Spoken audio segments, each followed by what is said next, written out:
community. It's just a great place to be.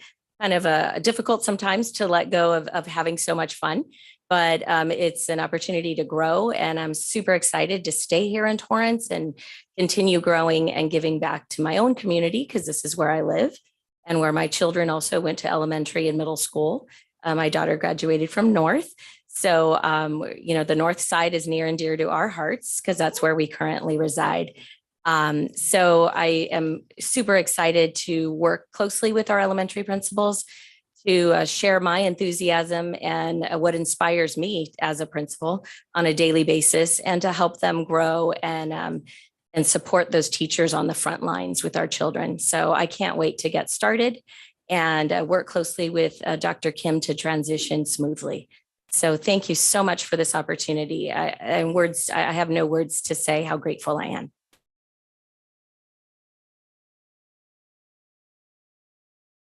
A little bit of fun, maybe not too much, but Dr. Gerson, what? Everyone here knows I know Ms. Marin for the last 3 years because my first child attends. When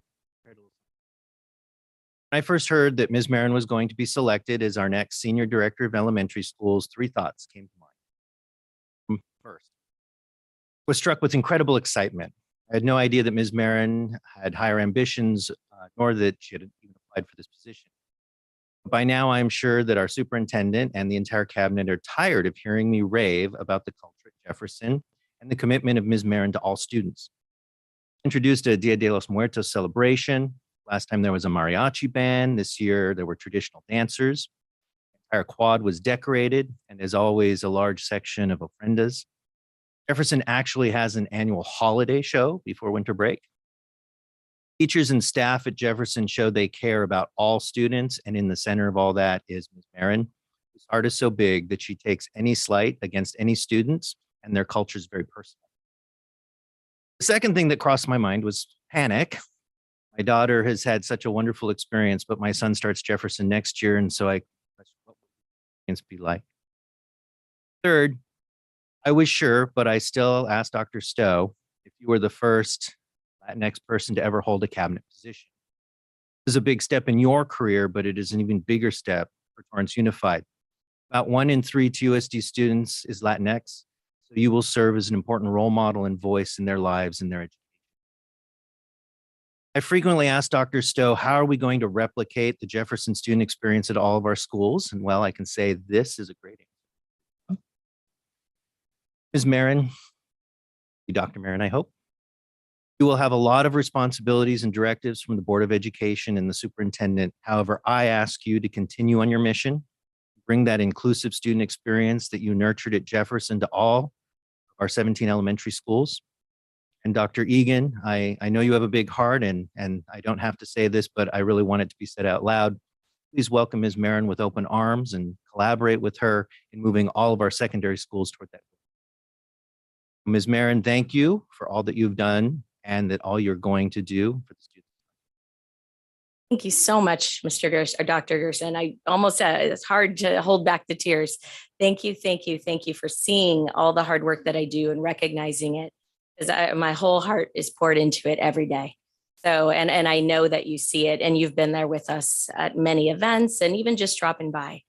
So I really have appreciated having you with us, and then was looking forward to working with your wife as our president in the years ahead, which she will still be the president, and she's going to do a great job. She's well groomed for it, and she'll fit right in. So thank you again, Dr. Gerson.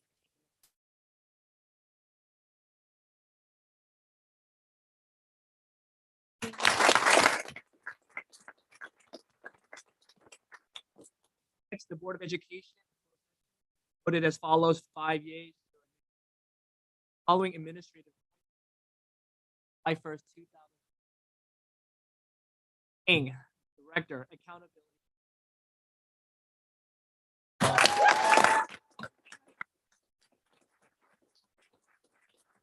Ling currently serves.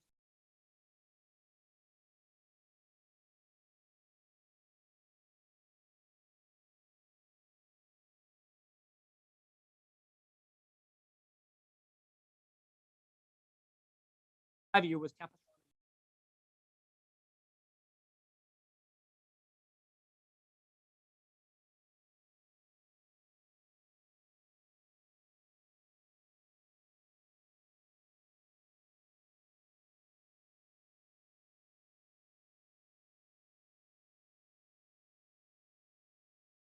earned her Bachelor of Science.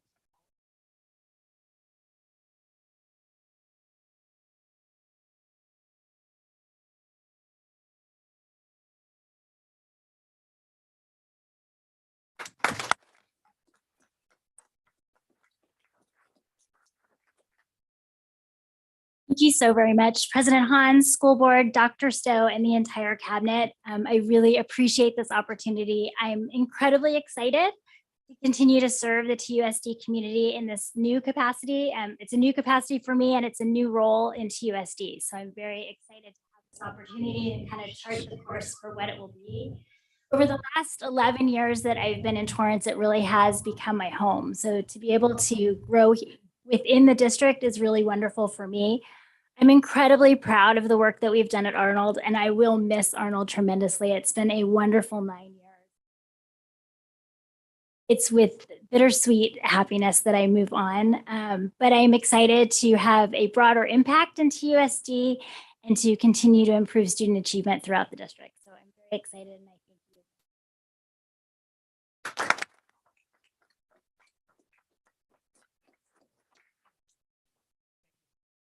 you. We're excited for you. New role, new position. You can make it what it is.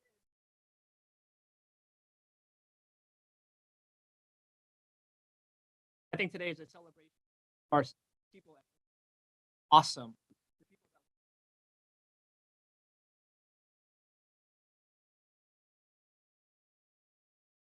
On these new roles, what to do? We want. That's why I'm excited to announce this next one. Welcome him. District. All right. So this is your welcome. We're welcoming to our. Excited about this one. As follows: 5 yeas. There were names.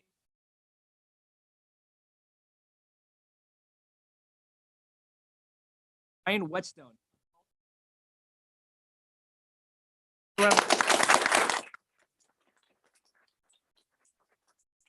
Marin Whetstone currently serves as the Special Project Director for AMSAC last 6 years. Marin brings to Torrance adults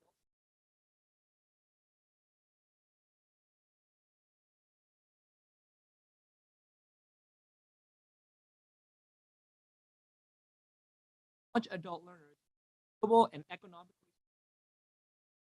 Marin earned a bachelor's degree in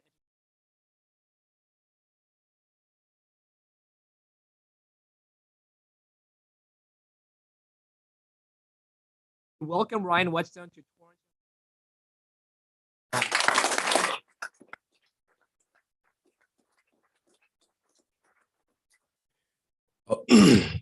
President Hahn, board members, Dr. Stowe, cabinet, thank you so much for this opportunity. I'm very excited to be a part of what feels like the Torrance family. That I felt such great energy in this room tonight. My career is diverse. I've worked in Northern and Southern California and all in adult education for the most part, director levels at different locations. But I'm very excited to bring my knowledge and expertise to really support your adult education program here. And just really excited because Dr. Dulio stated that you are all very supportive of adult education, that this entire group understands what that means. And in our space, when we're supporting immigrant learners who want to learn English, who want to become citizens, or those adults who did not earn diplomas, that they have that supplemental education or they need that career technical education, that they are supported here in this district by all of you. And that you also see the connection that in adult education, we educate the parents of the children that come to your schools every day, that we are an integral part of family engagement. And when I talked to Dr. Dulio about working to build those connections with all of your schools, with your adult learners, that he was very excited about that. And also working on building out career pathways to those career opportunities in Torrance and the broader communities. I'm very excited to hear that you really want to move in that direction and that we can bring those connections with LA County Workforce Development Board, the LA County Department for Immigrant Affairs. There are so many agencies ready to support and work with adult learners, and millions of dollars that are earmarked in the state if this budget is approved this year. A major one is $130 million have been earmarked to support English learners to move into medical careers, and that money is directly earmarked for adult education.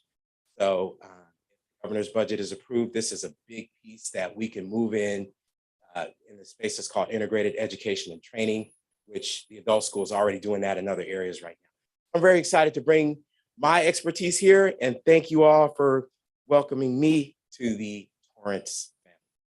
Thank you.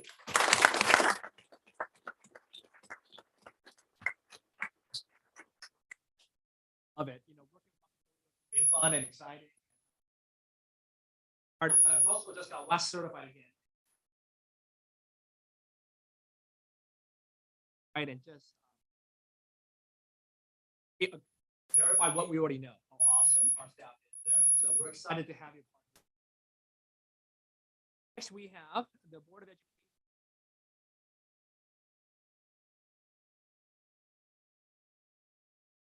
First, Evans, high school principal to South High.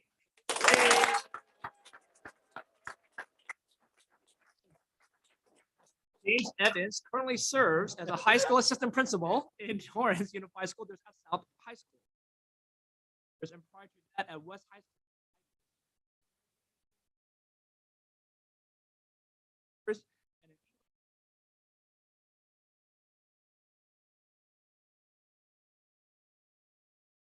Implementing an effective online.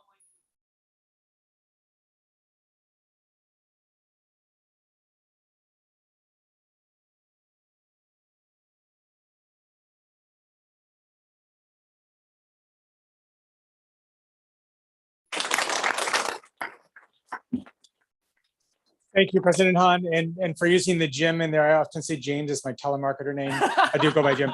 No, thank you, President Han, and the entire board and Dr. Stowe and cabinet. I'm so excited to be able to accept this position.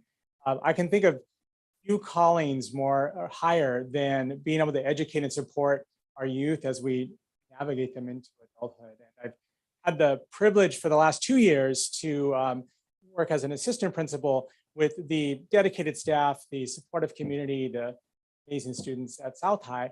And so I'm really excited to be able to continue that work and take it further as principal. It's great work, you know, working toward all students learning and achieving and helping all students feel they can fit and belong and connect at the school. You know, the high school should be a place where all students fit.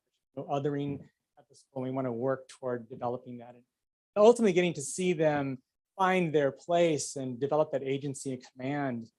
They step into the world, work worth getting up for in the morning. So I thank you for the chance and really looking forward to continuing forward with it. Thank you very much.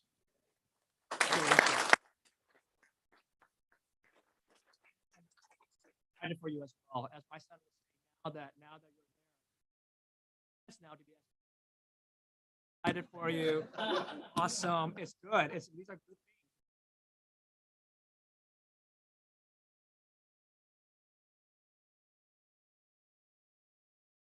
Last but not least, we have one more. The Board of Education would like to announce the following.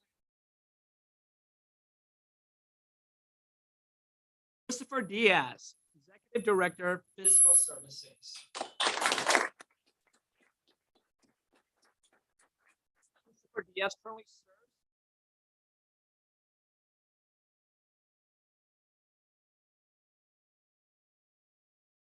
previously, Chris worked in a variety of increasingly responsible accounting roles. Last role as assistant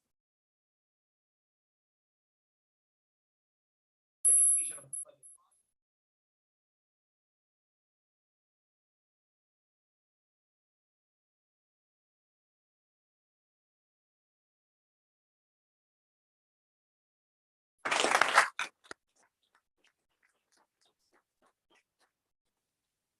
President Han and board. I'd like to thank you for the opportunity and looking forward to further serving this. I know I'm working every day. Kids and the future. So that helps me knowing that work is supporting no one that are watching right now. I'm also looking forward to joining all of you at all the future board meetings. There somewhere. And representing the fiscal department as a whole. So this time here, I'd like to recognize staff. Well, as long as I've been here, they've been their hard work. As the past few years, I just wanted to take the time to say thank you. Most importantly, I'd like to thank Judy Chai. I'm coming into a role where there's a legend, and her mentorship this past 6 years in my current role and her guidance she provided the district with all fiscal matters. It is my hope and intention to give valuable resources she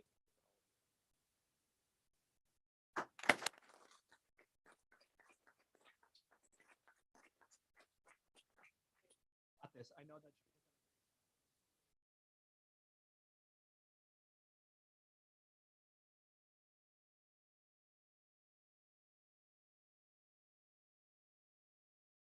We're gonna move on to this is another huge highlight.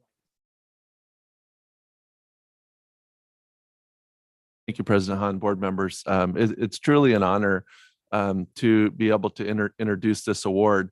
The Association of California School Administrators, or ACSA, annually recognizes school administrators at the region level.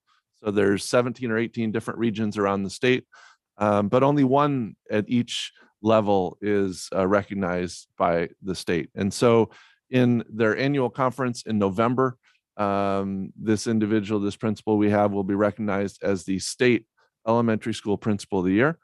And it's just a tremendous honor. And we're so proud to have her here.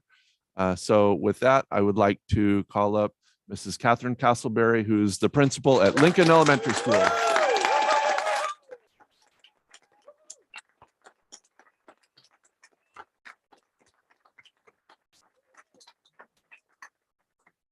President Han, Dr. Stowe, and board, thank you so much for just taking a moment. To acknowledge this recognition. I am extremely humbled and certainly proud to represent our district, proud to represent all of the elementary principals I have worked alongside. They are an amazing, and I continue to be sort of just overwhelmed by it all. But I'm just happy to know that I and are working towards. I'll be so happy.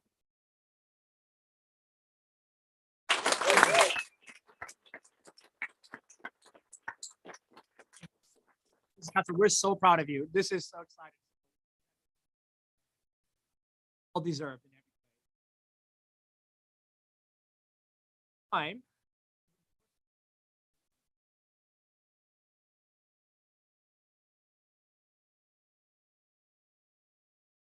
Thank you, Mr. Han. Good evening, members of the board. My pleasure to introduce our next student representative to the board, West High senior Maylene Ta. Maylene is West High's ASB president. She's been an ASB for 4 years and has served as class president for 3 years. Maylene has played on the girls varsity golf team for 4 years and is currently one of her team's captains. He is West High's National Honor Society president and is involved in CSF and Key Club. Maylene is excited to be a student rep on the board to represent her school and her peers. And also here tonight representing West High and in support of Maylene is Principal Jenna Murata. So with that, I'd like to turn it over to Maylene to share some great news with the board. Thank you, Dr. Egan, for the introduction. At the end of the year in sight, the ASBs at each of the 4 schools continue to stay busy planning and putting on events for their student body. North High reported that they are finishing up their lip dub, where they were able to show off the different groups and opportunities found on their campus in a fun and exciting video. They're also preparing for a multicultural encore, which is a part 2 of their multicultural assembly, open to the whole community. They have also hosted a club rush this past week for students to enjoy and explore. North High has Mind Madness planned for April 20th, a huge game of trivia where all students get in teams of 3, go head to head, trying to win the most points. They're also having a senior chalk walk where the seniors each get sections of concrete throughout campus and can draw anything memorable, such as characters, scenes, or South High started their club reform interview process that will continue through April. Ed Student Talks event scheduled for April 21st. Art in Small Steps is scheduled for April 26th. For mental health discussion. Class was hosted last Friday, where Callie and Richardson were invited to tour South High, get to know each other, and look forward to clubs on campus. Home court voting has commenced, and the celebration of the arts showcase is coming up. And congratulations to South High on recently completing a lip dub and lip sync. Lawrence High Tartar Togetherness Weeks are continuing to go strong. They're holding an 8th grade orientation for J.H. Hull and Madrona Middle School on April 20th, and are having a movie night on April 21st. They'll be showing The Sandlot for free at Zamperini. West High School hosted a successful night market fundraiser for the clubs at our incoming 9th grade parent night, an assembly for our incoming 9th graders, our club alley, where they could receive info about clubs to join next year, a week-long Olympics class competition, and an all-school glow rally leading up to spring break. Returning from spring break, ASB elections for the ASB meeting have commenced online and on campus. West High is looking forward to a fun and memorable prom and is planning a prom court announcement on April 29th at lunch. All schools are happy to be planning events without COVID restrictions and are having a great time in the process.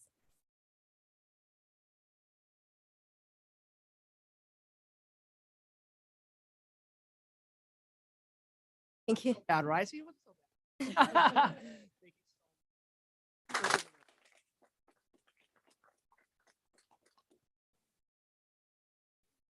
Thank you so much. Kindness challenge. Thank you, President Han. Thank you, President Han. I'll take that on. It's appropriate that you mentioned young superstars because we have some young superstars from Arlington Elementary joining us. Earlier today, we had a board workshop attended by the board and cabinet, and the very first topic was appropriate student behavior. Well, the best way our elementary schools promote appropriate student behavior is having a great positive school culture and climate. And so to talk about that, representing Arlington Elementary School, we have our principal, Dr. Vicki Hath, as well as 3 superstars from Arlington. So let me introduce Mia Au, Luke Wynn, and Owen Takita. Please take it away.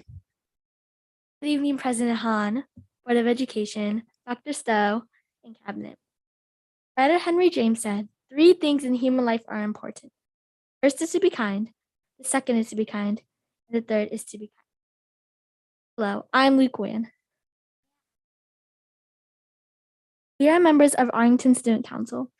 We help plan different spirit events for our schoolmates to complete throughout the school year. One event we planned this year was the Great Kindness Challenge. Great Kindness Challenge was originally designed for 3 California schools that wanted to create a positive and respectful school environment for their students. This challenge gives students the opportunity to perform acts of kindness and repeat kind act after kind act. The whole world was celebrating kindness during the week of January 24th, including Arlington Superstars. Each student was given a Great Kindness Challenge, which listed acts of kindness students could choose from and complete throughout the week. Some of these acts that we included were cut out 10 hearts and give them to friends, show your teacher you appreciate them, make a bookmark for your friend, hold the door open for someone, and so much more. One of my favorite acts of kindness was making a card for our PTA. In addition to the challenge sheet, we also planned spirit days, such as wearing pajamas representing our dreams of world kindness, wearing yellow to show superstars who shine with kindness, and dressing up on Twin Day to show that we are twice as kind. Our fellow superstars enjoyed these events, and we hope we learned the impact a small act of kindness can make in someone's life.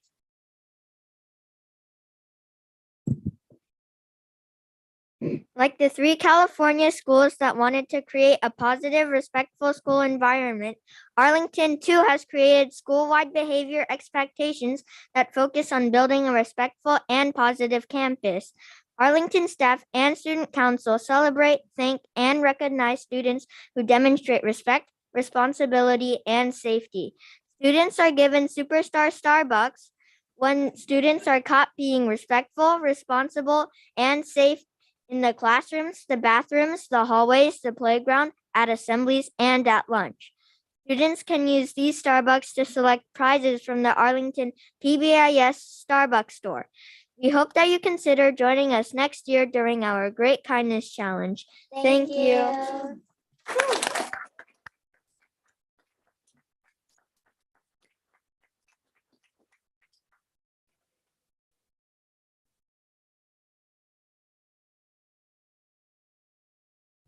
I'd say thank you for such a great presentation. I know you guys did perfectly. I love the being able to show us props and so much fun. And thank you also for setting an example of being with kindness. Hopefully brighten up people's days as you are not just during that week, but continue.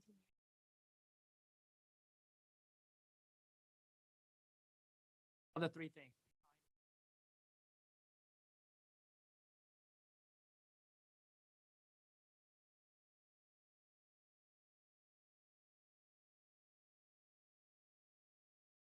There was so much going on this evening. Really, really exciting things. That's really neat to see. Good evening, President Han, board members, cabinet, community members, and new administrators and honored administrators and students. Thank you. Thank you. Wonderful things. I am Terry Reagans, representing the Torrance Council of PTAs, which again is the organization that draws together all 30 PTAs in Torrance. I have a few things to share with you tonight. I'll try to keep it to a minimum. The first is that Torrance Council is being honored by the California State PTA with a Legacy Award. Now, what that means is that this year, Torrance Council of PTAs is 75 years old.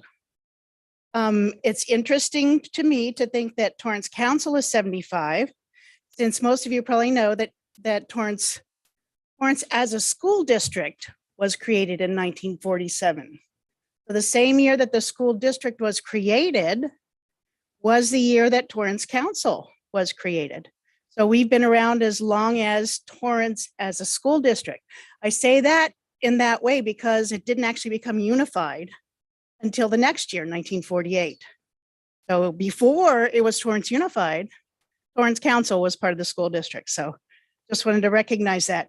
But there are some schools in the district that are actually older than Torrance Council, which I wanted to kind of quiz you folks and see if you had an idea who those might be. There's 4 schools that are older than 75 years old in terms of their PTA and their existence here in Torrance as school entities.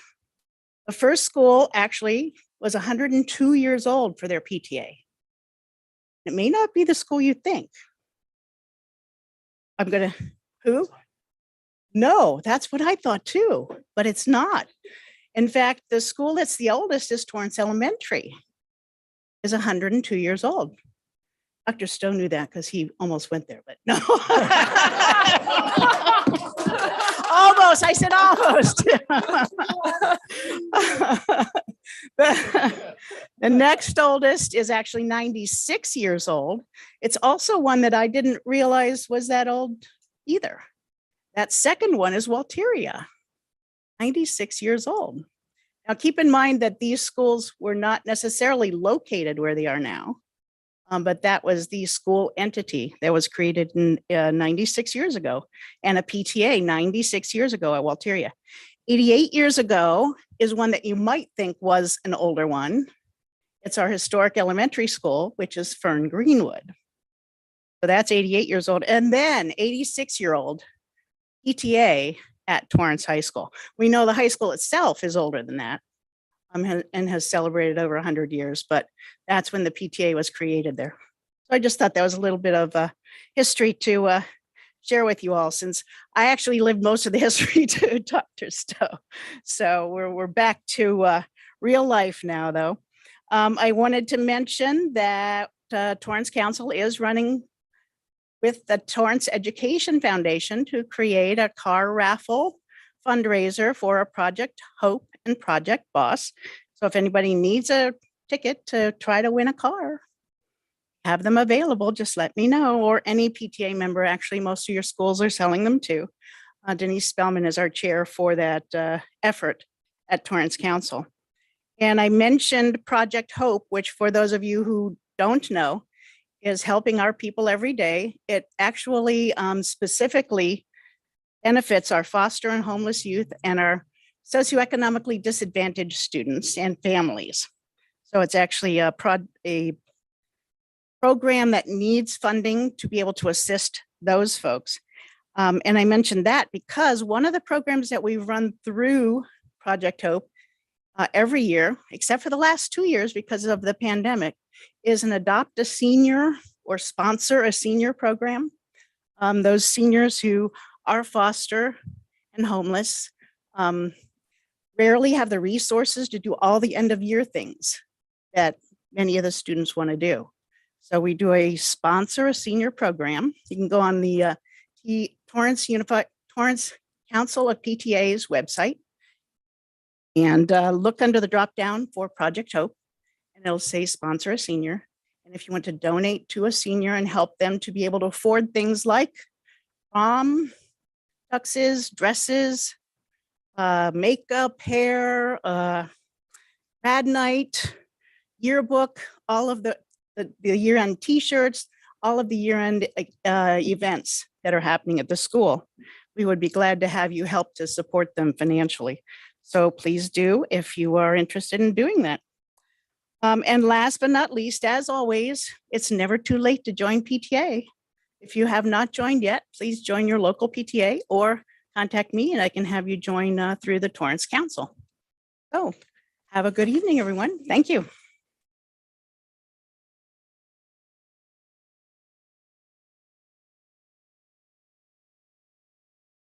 President Hahn and board members, hope you had a nice spring break, and some of you maybe got a little time off or your spring breaks were a little different, but certainly a well-deserved rest for our staff and our students and hopefully our parents as well.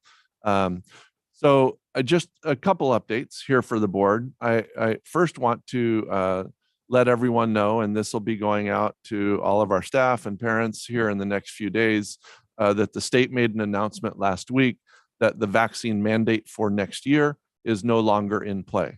So there was a piece of legislation and that was pulled, and then Governor Newsom made an announcement that that what was initially talked about, having a statewide vaccine mandate for the 22-23 school year, is no longer going to be a requirement.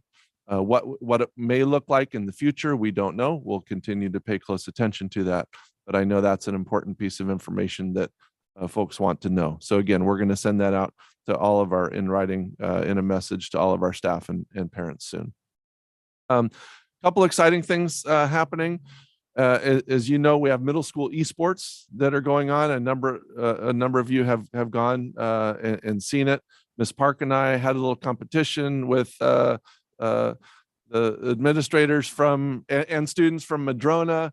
Won't say how the outcome of that went, but I know some of the other board members were able to see that in play, and our schools have just done a great job with taking this on. So I want to thank Gilmar and the technology folks in IT to deal with the firewalls and all the different kinds of things there, and Scott McDowell, who did a lot of the research on the front end of putting this into play. But all 8 middle schools, one of the challenges has been finding other schools to play, and sometimes the technology is not working on either end. And so all 8 middle schools are having a TUSD esports tournament. So it's pool play. There's 2 pools. And then out of that, the first and second ranked teams will go into a bracket. And on May 17th, they'll be crowned a champion. That'll be the day of the final match. And so that's exciting for our students and our teachers as we kick that off at our middle schools. On Saturday, we have the GATE Parent Conference at West High School. That's something, maybe this is year 8 or 9 of the GATE Parent Conference, and with keynote speakers and sessions for parents to be able to learn more about how we are supporting, but also how they as parents can support their GATE students. And then just finally, as it's been referenced a little bit here tonight, we are so looking forward to all the different things that are going to happen here in the next month and a half as we celebrate our students and all their accomplishments as they, what they've done, and as they head off onto their various places for our seniors, but also for all of our students who have accomplished a lot this year. So thank you.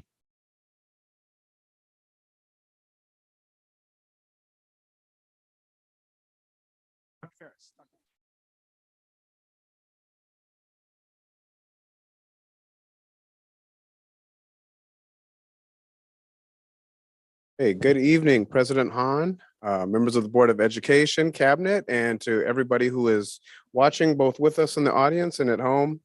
I am very excited to talk to you tonight about a potential opportunity that we have before us. And I'm going to cut to the chase and let you know that I'm here to talk about a $250,000 grant that we have already been awarded for the creation of a teacher in residence program, which I'll explain further. It's essentially a teacher training program for folks that are looking to get their teaching credential.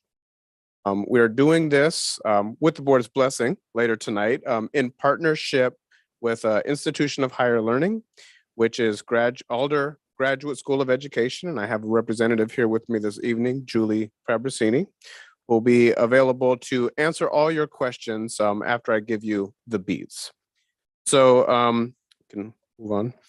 Just a little bit about the background about where this is coming from. The entire nation, the state of California, our district, we're all in the same boat, which is we're all in a position where we need more teachers. We have the means to have smaller class size. We have the funding, and we have finally really felt that teacher shortage. We're all trying to hire more teachers, and there are just less teachers available. This is exacerbated in those hard to fill positions. So math teachers, science teachers, engineering, any of those niche credential areas, special education. It is really a tough situation for us to get out there, and all of the districts, we're all competing for talent. In addition, there is, again, across the state, a really hard look at the diversity of our teacher workforce. And so there's an interest in looking at what we can do to ensure that we are promoting the hiring of a diverse workforce. Give you a quick idea of what that looks like for Torrance Unified. We are an extremely diverse district. We have no clear majority of students. It is really a bastion of diversity here. And our teaching staff, like most districts, does not mirror the demographics of our student body. Our greatest disparity you can see there is we have about a 20% white student population, whilst over 60% of our teaching force are white teachers. And so we have some work to do if we are to start to make our teaching workforce look closer to what our student bodies look like. I know the board knows this, but I thought it was important for our folks at home who may be watching to be aware that our board recognizes, the value of our diverse student body, and also recognizes the importance of having teachers and staff members that our students can look at and they see themselves in them. So this is our board, one of our board policies on the philosophy of hiring diversely. And we have a specific action in here that says that we will promote the employment and retention of a diverse staff that reflects the student demographics of the community. So this is all a little background to where we're going with this. So we'll go to the next slide. So enter the teacher residency capacity grant program. The state has made available $350 million for school districts to implement teacher residency programs to address exactly these issues that we're talking about. Increasing the number of qualified teachers in the workforce, specifically going after credential areas that are hard to find, and doing everything that we can to increase the diversity of the teacher workforce.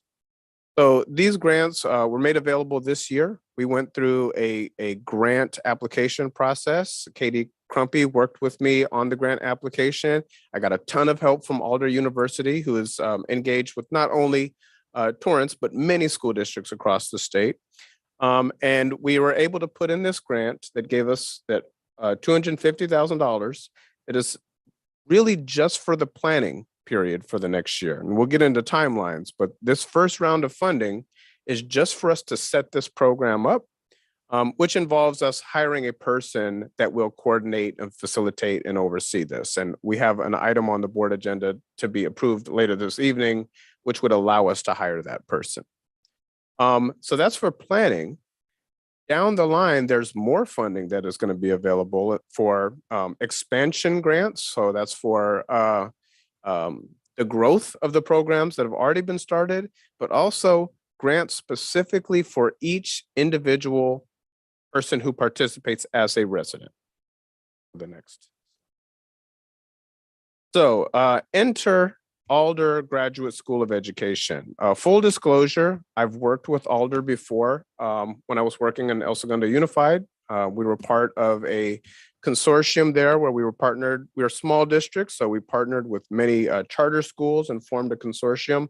So I've actually already been through this residency program, and I put folks through the program, and I did this work with Alder University. So when this opportunity came up, and I knew that we needed to find a partner in higher education that could do this work with us, I knew Alder was going to be a good fit because this is what they do. In fact, strictly, this is what they do. They're not a brick and mortar institution. They're a flexible and nimble institution that just partners with school districts to create these residency programs.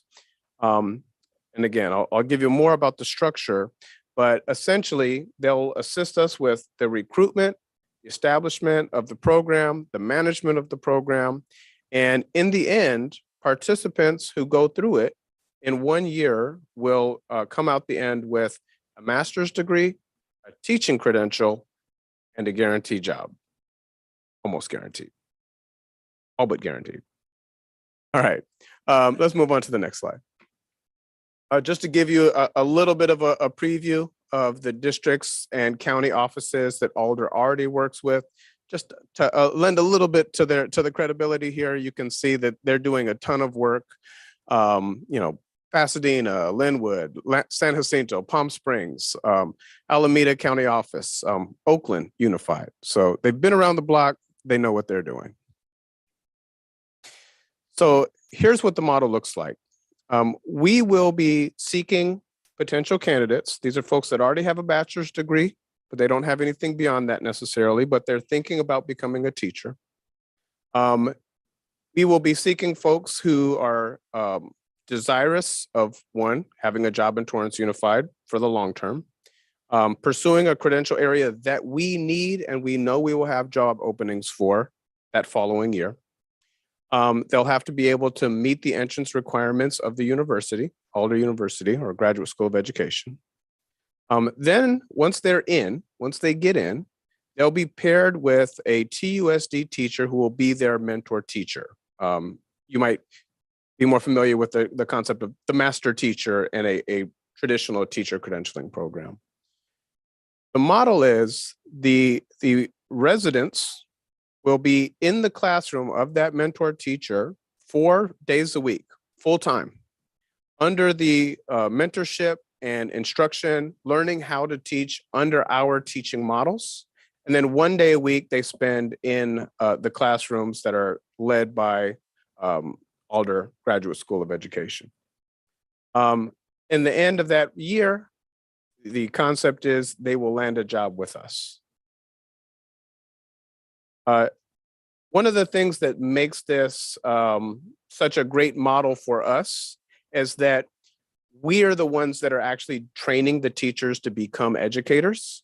So we're not taking folks that are coming out of, a university program and then bringing them to us and having to retrain them and go through our professional development, understand our vision, go through all of the initiatives that we've been training our teachers on or in.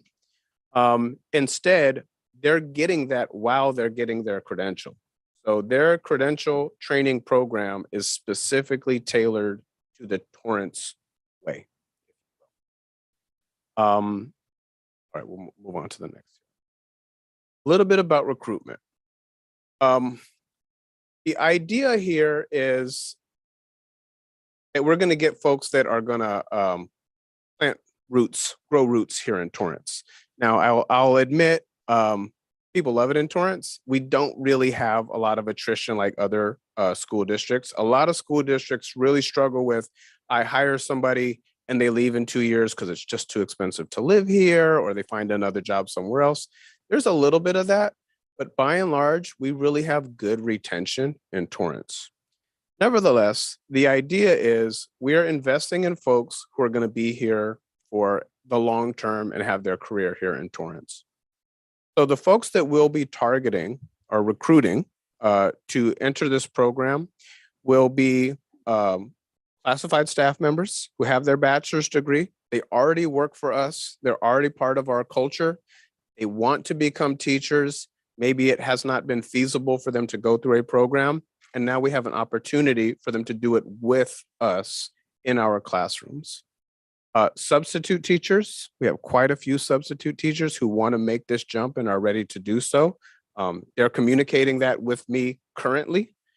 Alumni, so our students who have gone off to college, they've earned their bachelor's degree, and maybe they're already on a path of becoming a teacher. But now that we have this opportunity, it'll make possibly more sense for them to do it through this program than it might be to go off to, again, a brick and mortar credentialing institution. Family and community. There may be folks that are sitting at home that are active volunteers, members of the PTA that are interested in making this shift. And then career changers, right? Folks that have been doing another job for the last 10 or 15 years and they think they want to have a change of lifestyle, and this might be the way that they do that. So how does it work and how much does it cost? So it's not free. It does cost money. So the tuition for the year, master's degree and teaching credential, Alder University gets $20,500 for that year. So that is the fee that a resident would have to pay for this program if they were paying on their own. There are loans and grants and financial aid opportunities available. And when Julie comes up here, she can speak a little bit more about how much, what is the rate of people earning these subsidies. Our goal would be to be running a cohort of 23 residents per year, which is lofty, but we have partners who are going to do this with us. So it's not all on Torrance to do this. And if we get to a model of 23 folks per year, Alder, I hate to use the word kicks back, but kicks back $100,000 to the district to finance the person who has to facilitate this cohort, the coordinator, if you will, right? So part of that tuition that's getting paid actually comes back to the district. We also have to pay the mentors. So the mentors have to get a stipend, and that specific number has not been determined, but the range is, $3,000 or $4,000 per year to do that. And the way these models work is districts are stipending the participants. So as an example, in El Segundo, we paid a stipend of $15,000 to our residents. And mind you, what we get out of that is we get them in our classrooms 4 days a week, another adult in the room with our kids all day long, 4 days a week, which is a bargain, I can tell you. In addition to that, when we hire these folks, they're coming in at the lower end of the salary schedule.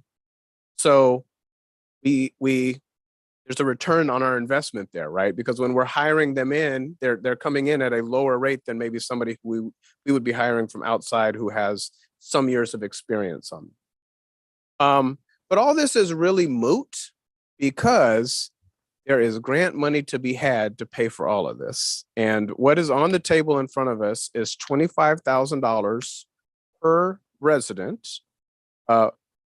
What we're forecasting, or what we're being told, is for the next 5 years, there is money for us to use through grants, which we'll have to apply for, and those applications start at the end of this month. $25,000 per resident. So that would be the stipend to them, the money for the mentor, a little bit of money for our overhead. Pays for itself, right? Pays for itself. Move to the next. So here's what we're looking at. If everybody's on board, we're in a planning year. So we'll hire this person who's going to be the coordinator, or essentially it's going to be an offshoot of the induction program. So I'm over here selling it, but I'm going to push it over to Ed Services. We'll work together on this, but it's essentially an arm of the induction program. There'll be planning, training of mentors this year, but the big thing is that recruitment piece. We'll be out there going through this selection process, advertising, getting applicants, doing all of the work with Alder University to do those selections. I mentioned that we have some partners. So we are partnering with Hawthorne School District and Lawndale, our first two partners. I have two more in line who want to get in on this. And essentially what we're looking for them is to carry a few of these residents, right? Because we need to get to a certain number to make this kind of a viable, ongoing program. Our first year of running the actual residency would be 23-24. And in that year, it would be a ramp up. So we're looking at 12 or 13 participants that first year. If we can do more, great. But our target is 12 to 13. And then our hope would be that following year that we would be full scale running with a 23 residents cohort. So what we need from you is, one, to give your blessing for us to sign off on an agreement with Alder Graduate School of Education. In addition, you would authorize us to move forward and start the process of hiring the person who's going to facilitate this. Again, all funded using that $250,000 grant fund that's coming from CTC. And then this summer, we would really start that work of pushing this program out and trying to get our recruits. So, I'm sure you all have some questions, and I'd be happy to answer whatever you have for me.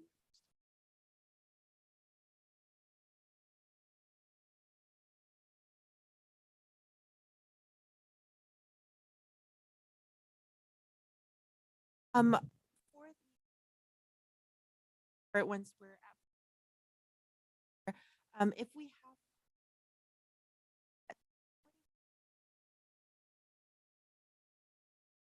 It's split amongst the different partners. We're the big district. We're the root district. So we're carrying the majority of those spaces. They're limping in with a few seats. As I mentioned, there are two other districts who have expressed an interest in participating. So if we determine that we have spaces to give, Centinela Valley has committed as has Weisburn. So we're confident that even if we're not feeling comfortable carrying all of those seats, at what we're calling the South Bay Consortium, we'll be able to fill this. Have completed. Are they? So no, they'll have to go where there are openings. And so there's a little bit of a dance to this, right? Because we want to commit, but we want to have our cake and eat it too, right? We need to be able to determine at the end of this year if this really is going to work or not. So that's why I say it's all but guaranteed. But the expectation certainly is that we get to the end of this year and there are seats available and they will not have to compete for them if we think they're ready for that.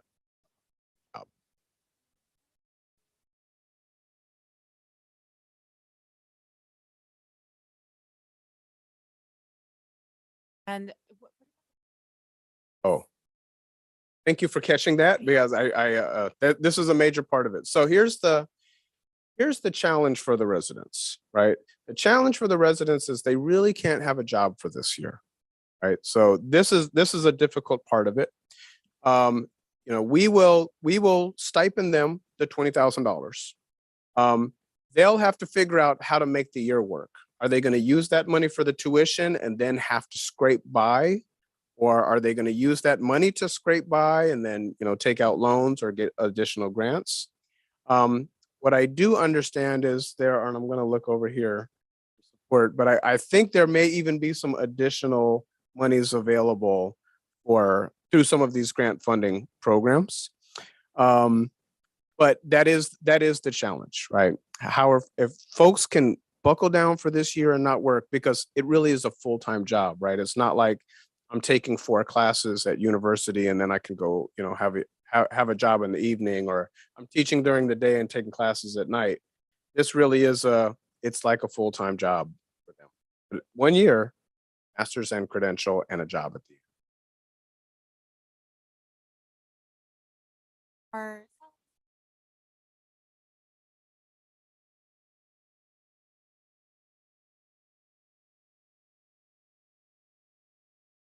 No, they would come in on the same experience and education cell that anybody else would. All right. First of all, the mentor teachers, what kind of training are we that we're going to do to prepare them to do this as a based mentor as a Sure. So this is all to be worked out once we have our coordinator in place, who is going to collaborate with Alder Graduate School of Education, who will be assigning support persons to our district. And they will be establishing that training protocol that's really already been fleshed out by Alder, who, as I said, they've been doing this for over 10 years in many districts. So I not assume prepared to we'll be- describe the we'll be modules to talking you. about but- our signature practice as part of that. Yes. So I see MA, but is this a Master of Arts or an MED? Is an MA. How does a person get an MA? It is really difficult, and no one is giving away master's degrees here. It's a smart question to ask.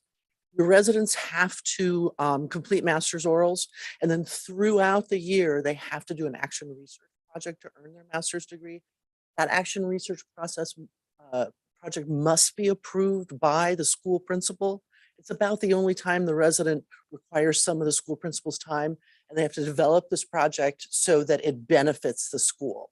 An interesting one that I just saw a couple of weeks ago was principal wanted office referrals studied. Principal wanted every single time someone went to the office to understand better why they were being sent there.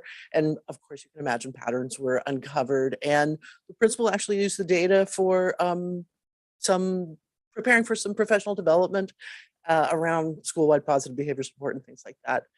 I will also say that the mentor teachers, one of the most important things that Alder brings to this is that we can't come into your house and prepare teachers for you without understanding your context.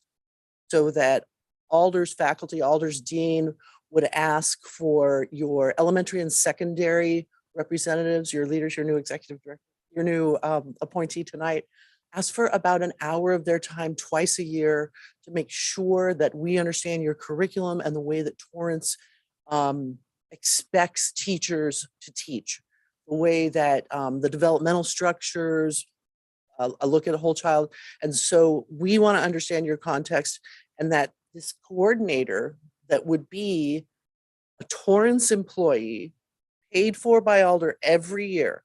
Every year there's a cohort. Alder will pay $100,000 towards that individual's salary. And that person brings the DNA of Torrance to the cohort. So, you know, kind of think like a residency, a medical model. And so that the residents will be observed by your coordinator. They'll get feedback from your coordinator. They'll also go to a weekly seminar conducted by your coordinator. Additionally, your mentor teachers will spend one day a month in mentor seminar with a coordinator, and that coordinator is teaching them the Torrance way. On the hiring, so they've done this residency. They're a different line? Like, do they just still enter through the regular adjoint posting, or because they're a part of this residency program, are we able to give different? That part.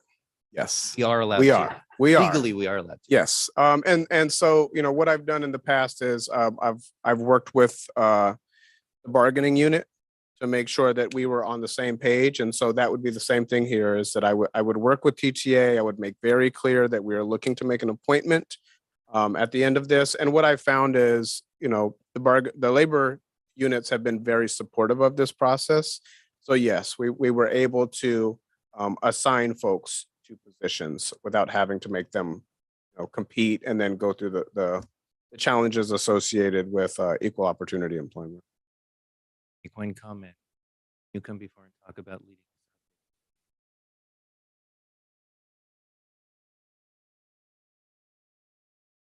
Just one question that I have related, but it's a little bit off on a separate topic. It's the classified credentialing program. I wanted to know, I know this is for individuals who have earned a bachelor's degree. They can participate in this program, but those who have not earned a bachelor's degree, classified folks, for example, who are pursuing their bachelor's or their AA, are we taking advantage of the classified credentialing grant that offers $4,800 per year per participant? That's a 5-year program as well, in addition to this. At this point, no. It certainly would fit into our, you know, our vision for what we're trying to accomplish. The reason why this is happening at this moment is because it was time sensitive. This grant came out and it became, you know, prioritized because of the timelines of that. So what I would say to you is, no, we're not doing that, but that would absolutely fit into. Is that something we can look into? Because I think the application is June 10th. We might be able to tap into that. This way we got 2 programs running in parallel. Further expand our options. Yes, thank you for bringing that up, and I will absolutely look into.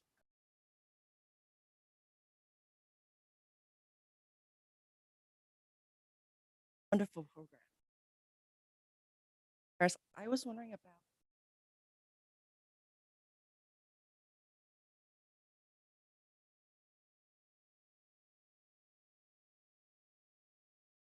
they're not the other school districts. Correct. And so for the 2 districts who have partnered with us, they've been named in this grant, but we're the root partner. So we will be basically running the show. The funds that are going to be used will be used for us to hire a Torrance Unified, you know, coordinator, but that coordinator is also going to serve those districts as well. They will, you know, we had to do matching. So the way the grant works, it's a $250,000 grant, but we had to match, about half of it. But the way we match it is generally in-kind services. And so they'll be giving some in-kind services as we go through collaborative planning and training of staff and things like that. So, everybody has a little bit of skin in the game, mostly in terms of time, right? Employee time is what's being used. Down the road, as there are MOUs that we'll all be establishing with Alder. And, again, right now it's beautiful because, all this money is available to us. So we don't have to negotiate too much on this, but down the road, if that money were to, be discontinued and we started to look at, is this sustainable to do with our own funding? We would certainly get into those conversations about how are we dividing up some of these overhead costs.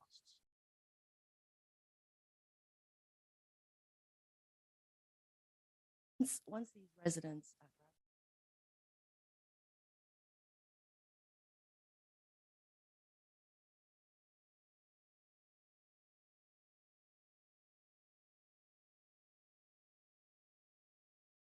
So the idea is, Hawthorne will have their teacher residents that are working in their classrooms, and they're going to go work for them at the end, right? Lawndale will have theirs and so on and so forth. So the Torrance folks will be expected to stay with us.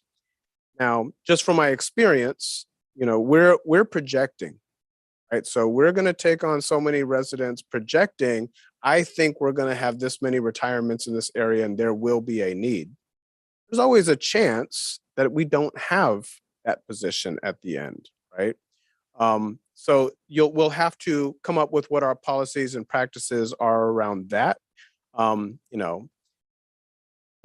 we be happy to allow one of ours to go off to one of our partner districts? Or, we've gone through this a few times. So, some of those conversations look like, well, we want a finder's fee because we invested in this person and now they're going to work for you. And there's all of these conversations that can be had, but have not been at this point.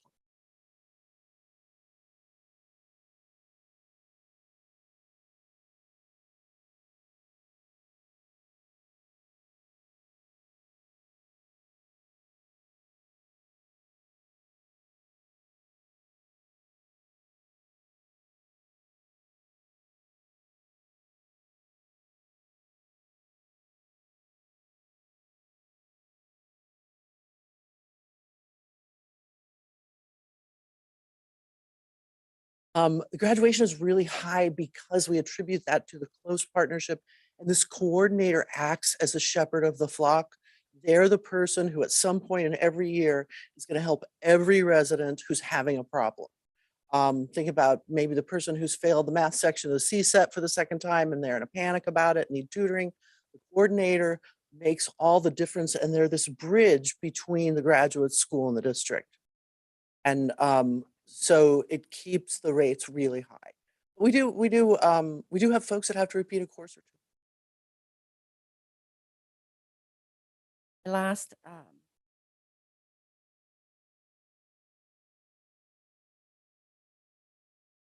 like a lot of money is coming in.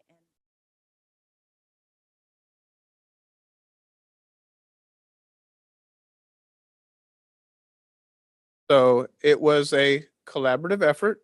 I took the lead on, submitting the application, but, as I said, Katie Crumpy was writing her sections of it. And again, Alder Graduate School was just a tremendous help in putting it together, and it was really a joint effort.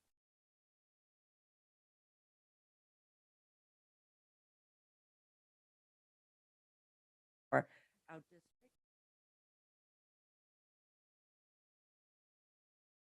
I know that you have experience in this before. You briefly mentioned that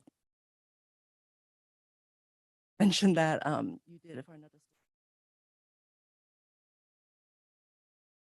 student and bring this. Another question about how we're matching.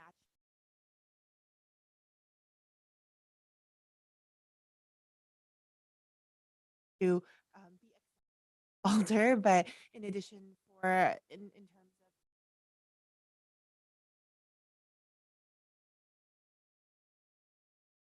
for diversity as well. So are being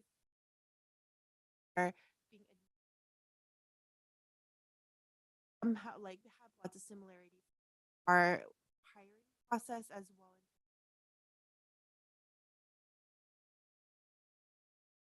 Yeah, so first, in the grant application, we had to indicate what it was that we were, going to be running this program for. So we have identified a number of, and again, these are just projections. We're guessing out multiple years in advance. But we selected hard to fill areas. So a number of special education spots we have available, higher level mathematics. We're looking at the dual immersion program because we know we're going to have growing needs there. TK will be another area. So when we open up these applications, it will be for specific areas, and people will be applying based on their interest. And they can pick more than one, but they need to indicate what they're applying for. So people will be competing against each other for those specific areas, so to speak. So there's that. And I think Julie could speak a little bit to what the application process looks like, but we're not just looking at who writes the best application or essay. We're looking at historically underserved. Did your family go to school? College? Are you first generation? I should say. What is your history of doing something with kids? You don't have to work in the school system, but do you have a passion for coaching? Like what are some of those factors that we look at? So it's different from applying for a job, so to speak. We're looking for certain profiles. We're also looking for people who share our values around diversity, equity, and inclusion.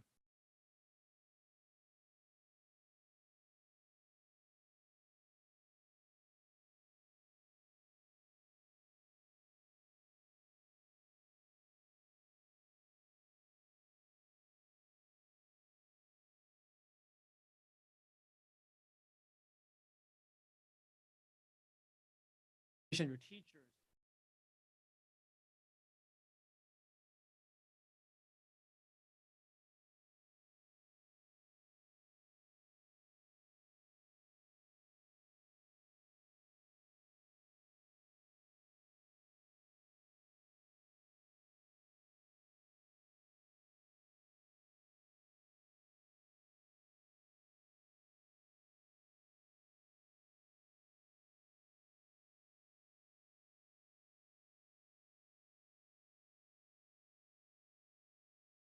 Yeah, it's interesting that you asked that. Teacher residencies tend to have a much higher retention rate than other school districts. Than other teacher prep programs.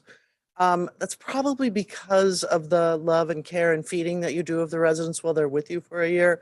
So Alder residents tend to stay 65% longer in a district than people who are trained in other prep programs. But I also have to say that's a national trend. So we've got 10 years of data on retention. Dylan has the slides and welcome, happy to share it.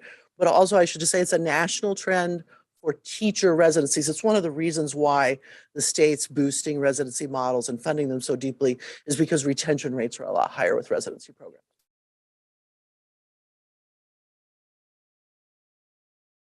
Oh, hiring rate. Oh, really high. Really high in the late 90s, and like 97, 98.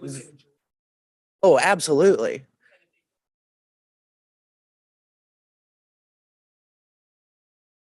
A couple of reasons. One is that a district might have planned to need a special educator and not need them. We had the experience last year where I got a call from a consortium and they were about to let go of a bilingual algebra candidate because they didn't have a spot for her and their heart was breaking. And I said, make sure that you don't want her because your consortium partners are going to pick her up. So I would say the majority of the time is that there isn't a credential match spot in the district. Every once in a while, probably not in every cohort, but every once in a while, a district makes a decision not to make an offer. Absolutely. No, you don't have to. The agreement that we make is that you are obligated to consider them. And you're investing in them too. You're investing in your mentor time. I mean, it's going to be important to you. The other thing is that Torrance Unified will have the final say on the selection of Torrance residents. We'll bring you applicants and we will host interviews, and your interview panel will be, the majority of folks will be Torrance folks and then a couple of Alder folks to kind of help the process along. But ultimately, you know what you're looking for in teacher dispositions, and your folks will make those selections.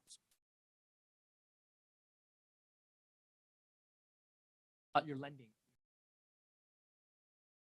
Yes.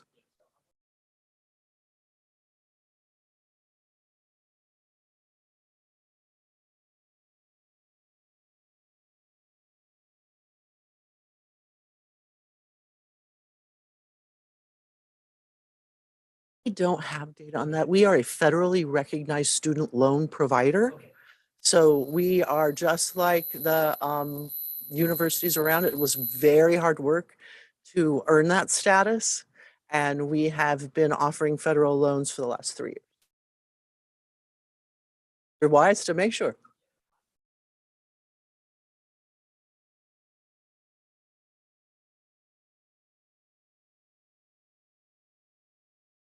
Well, then we'll have to have another conversation here, and I'll be arm wrestling Dr. Butler over here to figure out, what works for us financially. So that's a whole other presentation.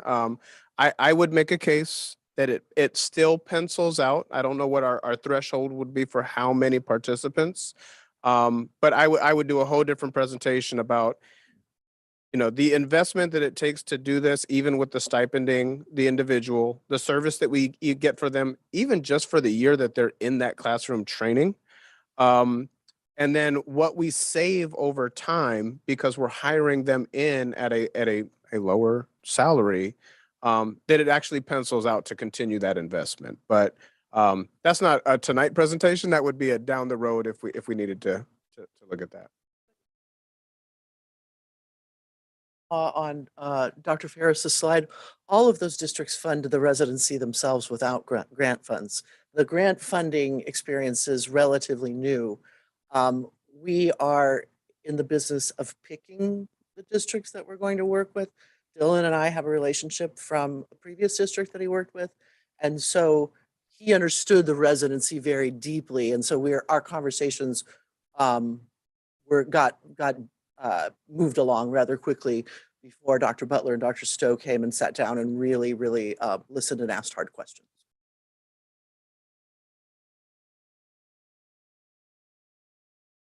I just want to thank Dr. Ferris for taking leadership on this, and thank you for doing that. We're the hub in South Bay, and so it's good to see us taking that role on. It's an HR consent, yeah.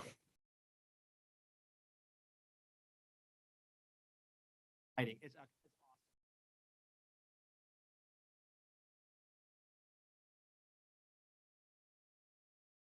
It can get that good, right? And so I'm optimistic.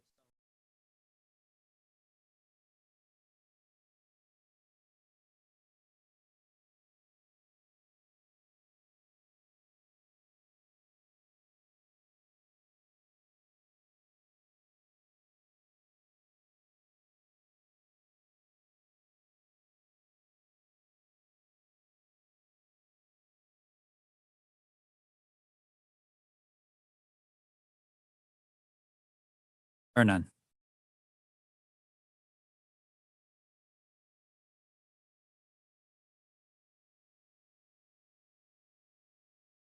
If you want, I could fill out more cards.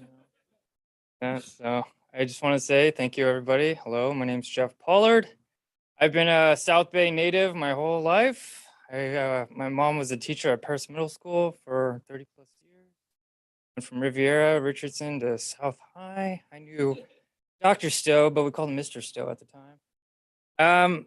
What I want to say is that I want to give back to my community. So I want to start a Battle of the Bands. I partnered up with Raging Cajun on Pacific Coast Highway. They do a thing in October called Rocktoberfest. and we want the winners of the battle to then perform at this venue, at Seaside Lagoon. So I just wanted to come, say hello, put the name to the face to the name, and see where I can get help, how I can get help. If there's help available, just point me in directions. I will reach out to anybody. I would love to talk to anybody. I'm happy to say that I've kind of used some of my connections to talk with Nickelodeon to help in participating, in the sense of they will help the winners kind of teach kids where to put their musical talents elsewhere in animation, stuff like that. So I just want to say that there's enthusiasm for it.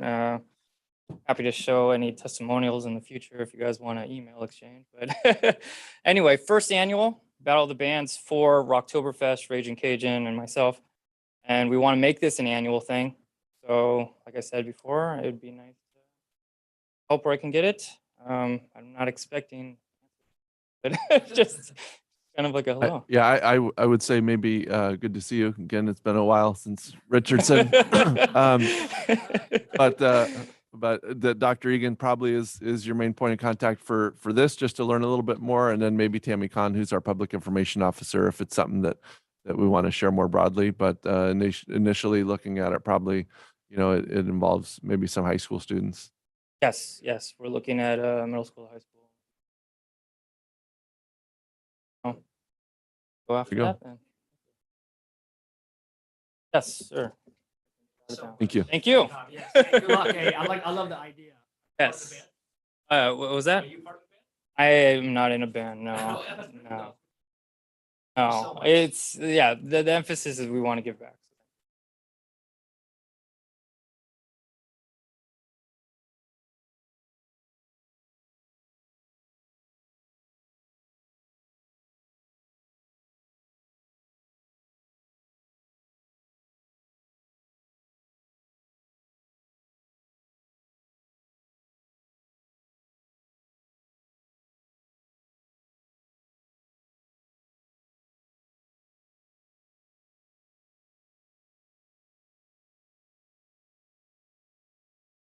Sean, we have the discussion action item first, 11.2.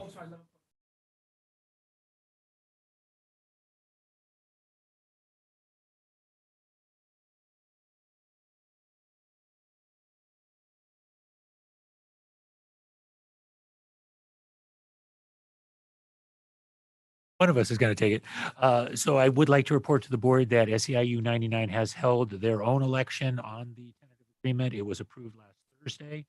So with this, if the board chooses to accept, we will have completed our negotiations with all 4 unions. And we're pretty darn happy. Any comments, questions?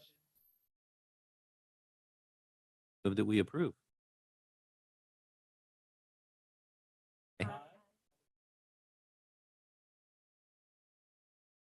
Moving on to consent items.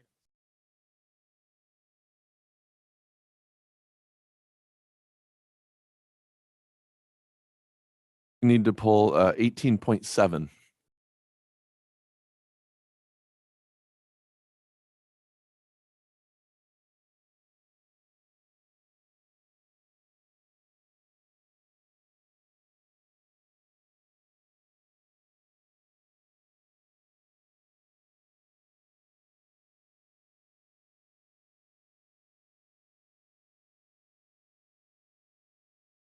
So moved.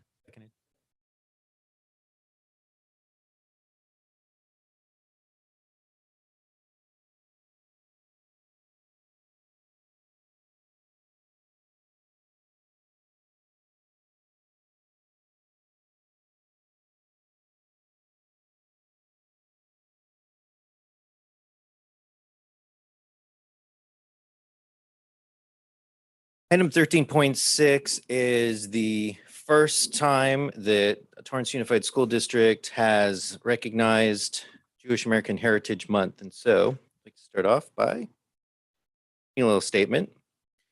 We are living in a time when Russian leader Vladimir Putin uses rooting out anti-Semitism as a misdirection to attack the sovereign country of Ukraine to remove a Jewish president who supports our Western ideals of democracy.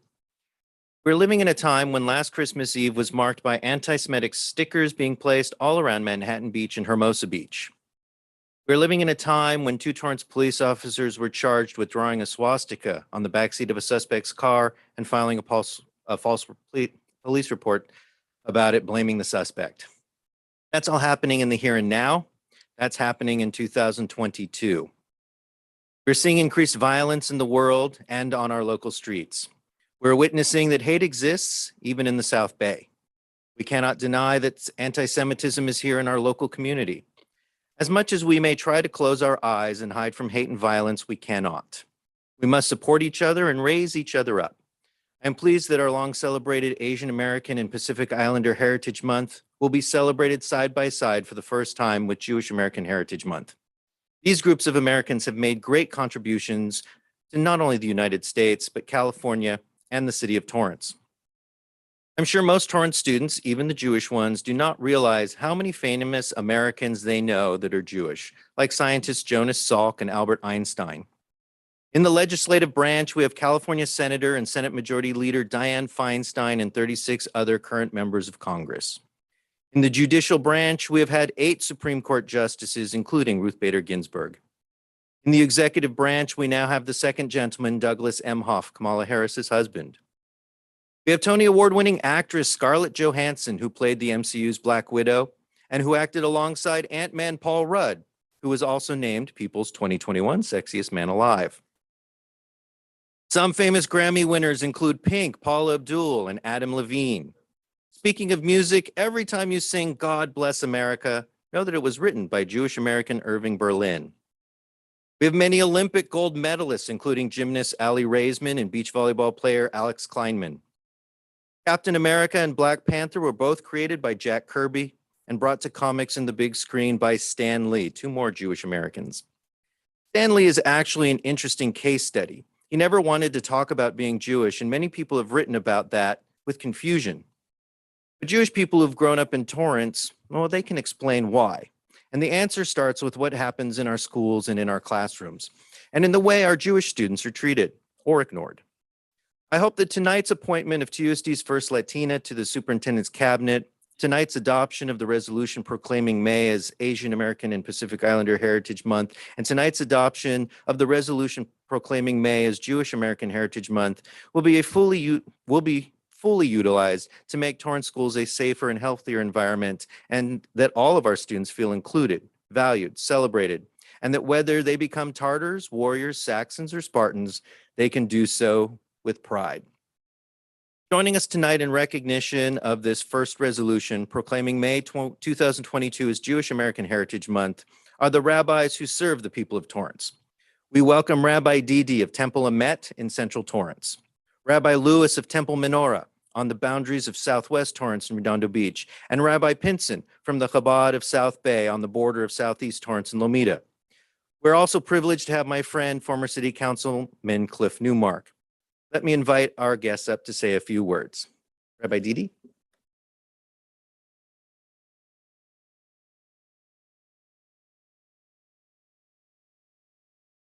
Thank you to everybody for inviting us. Thank you, Dr. Gerson, for having the clergy of the South Bay here. What you have done by passing this resolution is extraordinary, and each and every one of you are to be commended and blessed for your participation and for your vote. Also, I understand that you will be observing Yom Kippur for a couple of years. Isn't that correct? And I want you to know that in my 17 plus years of serving the South Bay as both a rabbi and a cantor, I have had so many religious school students say to me how upsetting it was that they had to make a choice between their faith and their studies, especially when they were getting prepared for college, when they had to miss a day of school and then have to make up the assignment. So when I was young, I was 8 years old and I went to a friend's church, and I was bellowed at from the high pulpit by the minister, being told that I was going to burn in a place that was not heaven, I won't say the name, because I was a Jew. I went home to my mother and I said, "What is a Jew?" And she said, "You're a Jew." But I didn't know what that was because my mother had separated herself from her Judaism because of the anti-Semitic issues that she had had when she was both young and on the workforce. The park right down from our synagogue on 236th Street on Yom Kippur afternoon, a young boy, elementary school aged, came up to my son who was taking a break from the service and said, "Oh, are you one of those dirty Jew men? Because you're wearing one of those silly little hats." And his mother said to him, this was 3 years ago, "He doesn't learn that at home. He learns that in school." Shortly after the Boston Marathon issue, a young man, the Torrance Police Department tracked him down at one of the Torrance high schools, came and threatened our teachers and me and our students in religious school. And the Torrance police detectives tracked him down, found where he was, went to the home, spoke with his parents, and the parents said they were proud of him. There is a very large Nazi youth contingent in the South Bay. One of the participants was arrested somewhere else in the country for his anti-Semitic hate behavior, his crimes, and he actually crashed a party at my home in Torrance that my son had thrown when I was out of town, as they will sometimes do. So it is critical our children spend more time in school, in extracurricular activities outside of school, and on their studies that they're being taught by their teachers than they actually do with their families. So you are preparing the leaders of 2050. And what you are doing and the decisions that you are making are critical to the leadership of our world for our children, our grandchildren, our great-grandchildren. So may you be blessed for your service, for your intelligence, for your compassion, and for your inclusivity. Thank you.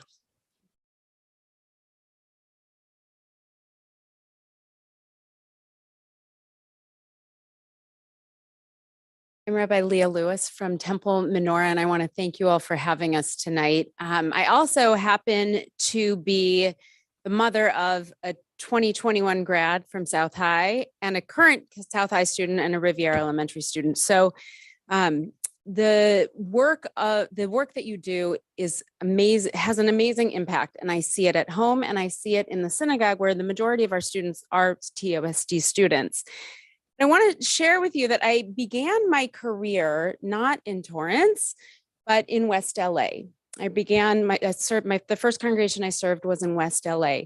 And when I was serving a wonderful congregation in West LA, what I saw were children and teenagers who would come to the synagogue on a regular basis, learn, to study, to worship, to sing, and to find community, and they loved it. But when I came here 4.5 years ago, almost 5 years ago, what I saw was a community of children and teenagers who came for all those same reasons. There was an additional reason as well, and that is, as opposed to in West LA, these students, many of our students, when they come to the synagogue, come they come from a day of school where most of them are the only Jewish children in their classroom, 1 or 2 Jewish children in their classroom. And so there is a sense of comfort. They walk in and they exhale. Why? Because as much as they love their school and they love being part of this community, as we all do, there is a sense of understanding that their colleagues, their friends, their classmates don't fully understand who they are. And so this adoption is so important because we want, especially in light of the anti-Semitism that Rabbi Didi just spoke of and that we're hearing about, that we all know about, it is so important not just for our students to feel like their friends and their classmates and their teachers understand an important part of who they are, but so that they feel known, because we know that when that happens, their wellness as a whole is enhanced. And so this is so critical for the well-being of the Jewish students in our district. So thank you. We appreciate your effort to do this.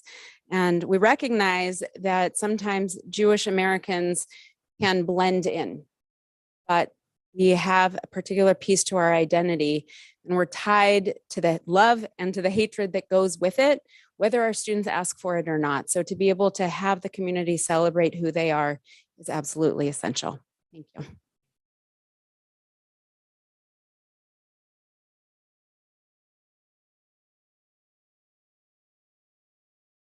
Was Dr. Lewis, so thank you very much. And this is Rabbi Pinson.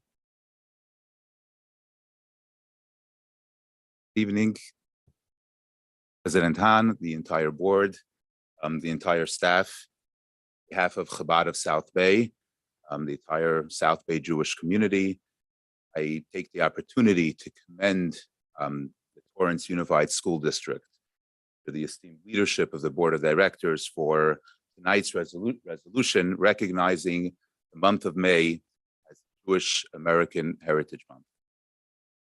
Hope that the other school districts in our area follow your lead, and eventually really the entire state of California should adopt this as well. The Jewish people are in the midst of celebrating the holiday of Passover, our oldest holiday. Just this past Friday night, Saturday night, millions of Jews throughout the world gathered together commemorating the anniversary of our miraculous exodus from Egyptian slavery and really the birth of the Jewish people. For over 3,300 years in celebrating Passover. For over 2,000 years being exiled from our land, wandering, dispersed from one land to another land, from one country to another country, living through religious persecutions, drums, expulsions, Holocaust. We've literally entered, the words are added to the dictionary by the Jewish people. Yet we persevered through it all, held strong to our faith and to our traditions. This year alone, throughout Europe, Germany to Poland, Bulgaria, Estonia, many other countries, many of my Chabad colleagues conducted and oversaw Passover Seders for over 30,000 Ukrainian Jewish refugees. Headline I read this morning, Ukraine, close to 100 people celebrated their Passover Seder in the makeshift shelter basement of the Kharkov synagogue. The Operation Pesach began weeks before as Rabbi Moshe Moskowitz worked on getting a ton of matzah, hundreds of bottles of wine and grape juice, kosher meat and chicken into the city that has been under intense bombing since the first day of war. One of many headlines. And along with this miracle of Jewish survival, through the ages, we have contributed, we have influenced, we've had an impact on civilizations and countries in which we have lived. This is especially true of Western civilization. Values that founded this very country. Key amongst them, the belief that all humans were created in the image of God, that all of us equally have the right to life, liberty, and the pursuit of happiness. Such, I hope that by recognizing Jewish American Heritage Month, this will help promote tolerance and understanding of all different cultures, all different races, religions, and how we all contribute to make this world, to make our country, to make our society a just society and a wonderful society. And I just want to conclude with mentioning, okay, thank you. 30 more seconds, okay? I just want to conclude with mentioning that, Jews don't know how to stop, rabbis especially. That tonight's resolution is especially meaningful as last week on the 11th of Nisan in the Jewish calendar, World Jewry celebrated 120 years since the birth of the Lubavitcher Rebbe, Rabbi Nachum M. Schneerson. In 1978, by a joint congressional resolution, the Rebbe's birthday was established as Sharing and Education Day USA. This has continued every year since. The day focuses on the very foundation of meaningful education, instructing our youth in ways of morality and ethics, teaching them an appreciation for divine, inviolable values. As President Biden wrote just last week, the Rebbe's devotion to educating people worldwide and his profound respect for diversity, inclusiveness, and equal justice have set a strong example for generations of Americans and people across the globe. I believe that tonight's resolution furthers this effort and will have a positive influence in our city. Thank you for the extra time. Thank you, Rabbi Pinson. And now we invite former City Councilman Cliff Newmark. Board President Hahn and members of the board, staff, thank you so much for the opportunity to be here today. And thank you for this resolution. And thank you, Dr. Gerson, for initiating it. You know, it's wonderful. As a Jewish American, I feel really privileged, Jewish American with 2 kids in Torrance Unified, Riviera and Richardson. I feel privileged to be here today and to help celebrate some of the contributions that Jews have made to this country. Chaim Solomon was actually one of the first financiers of the American Revolution, believe it or not. Louis Brandeis was an incredible justice. J.D. Salinger, remember we have to read that in high school, and Rabbi Abraham Joshua Heschel actually marched in Selma. So Jews, our history here has been marked by tragedy and triumph, and really is part of the American story. As Rabbi Pinson was saying, you know, part of the story with immigrants from Asia, Europe, Latin America, the important history of African Americans and Native Americans, the multitude of religions, our Muslim and Hindu brothers and sisters and cultures. This is the tapestry that makes America great and makes America a wonderful place. So I can't tell you how much I appreciate your putting forward this resolution. Thank you so much for your support.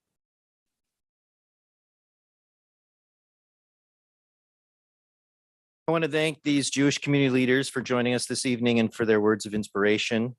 I want to thank California Senator Ben Allen and Assemblymember Gabriel for their support, and not just in this, and as was mentioned by Rabbi Pinson. George W. Bush was the one who first put this together, and let's see what this 2006. And President Obama then had not only resolutions each year, but had receptions at the White House. Sorry, Mrs. Liu, I know you've attended them. Receptions at the White House, and then President Trump continued it, and as we just heard, President Biden has also continued it. So I'd like to read it. Whereas U.S. Representative Debbie Wasserman Schultz of Florida and Senator Arlen Specter of Pennsylvania introduced resolutions which passed unanimously in December of 2005, urging the president to adopt Jewish American Heritage Month. Whereas President George W. Bush on April 20th, 2006 proclaimed May as Jewish American Heritage Month. Whereas there are approximately 2 million Jewish children living in the United States, and Torrance Unified serves Jewish students, including 4th-generation survivors of the Holocaust. Whereas Jewish men and women have played and continue to play critical roles in the United States, whereas Jewish heritage is full of stories about perseverance through hardships such as slavery, persecution, and the Holocaust, whereas the Jewish American legacy includes fighting for civil rights and civil liberties for all people in America and abroad, whereas there has been a rise in anti-Semitic and hate crimes in the United States and in the South Bay, and now therefore be it resolved that the Torrance Unified Board of Education proclaims May 2022 as Jewish American Heritage Month and encourages district schools to commemorate this time with appropriate instructional activities. Signed this 18th day of April 2022 at Torrance, California.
So to make this official, actually, how do we make that a motion?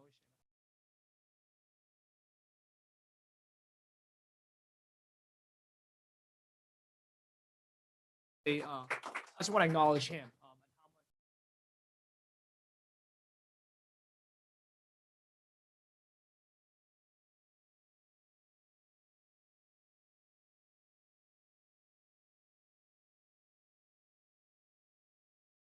your tradition, your faith, your religion. No, Dr. Gerson. He has done. So, want to make the motion then to approve the. Thank you for that honor. I move that we approve this resolution. Aye.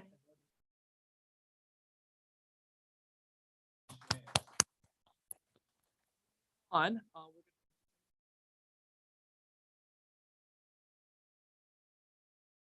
Yes, staff have requested that this item be pulled so that we can make an amendment to it. We actually found out today that a fourth school qualifies for this grant program as well. So we'd like to amend this to be the cost under the financial impact. Cost of phase one services is now $4,000 to be paid from the general fund, $40,000 for phase two to be paid for by the CalShape grant.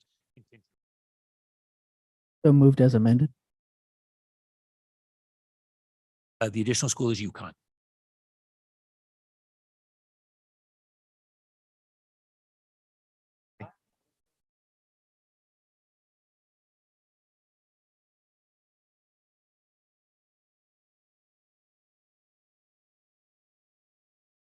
Yeah, I was.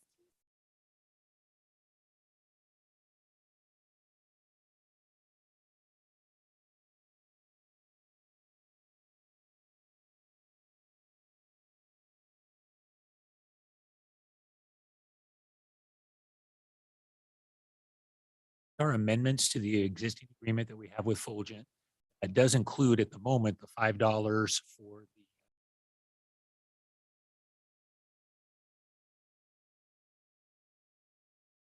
contract to use just, and that piece of it is covered by dollars. We're currently doing less than 200. We have 11 weeks school year. And when we started this, there had not been the same impetus because of the federal government funding. That insurance information we're using. If we had that same percentage at 20, we would have an exposure of about 97. That would be covered by your COVID funds that we received. Government and state government. Net cost to the general. However, we know that by effort that we've done, over 80%. And if we get that, our total exposure.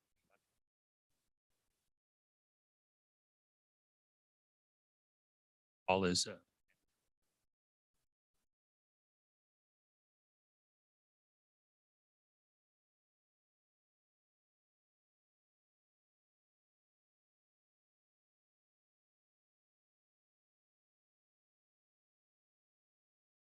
is the change that just happened this last week. Is Fulgent out to say, if you wish to use the Fulgent testing, this insurance information, or in the past.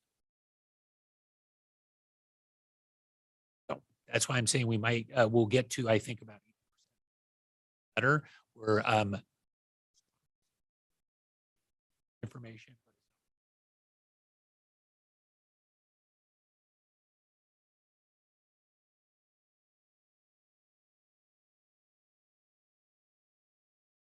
This is because of the change of the federal government did not fully fund act again.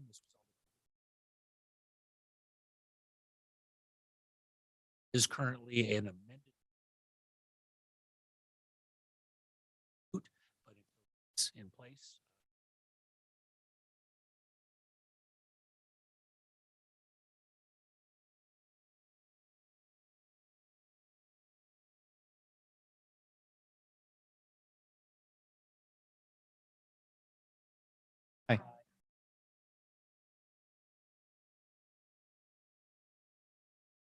Report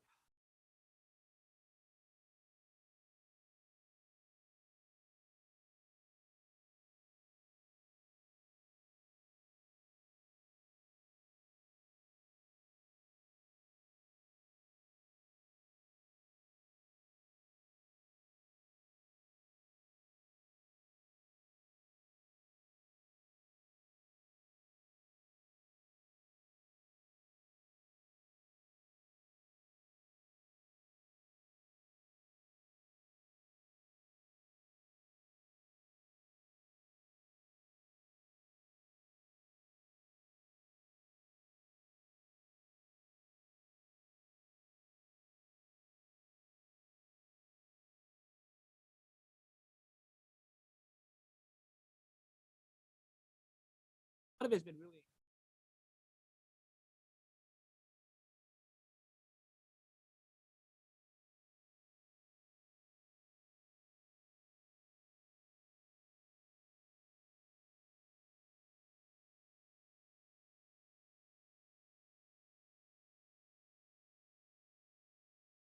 Comments?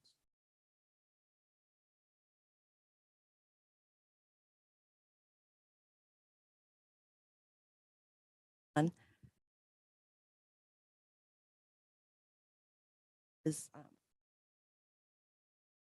a list of gifts. I'm going to recognize two sets of donations that were rather large. One comes from Dr. and Mrs. Allen from Dusk to Dawn Urgent Care, $5,000 for a learning center at Riviera Elementary School. Very much for that. And another one that's huge is Nation are is donating $6,160 for a water filling station.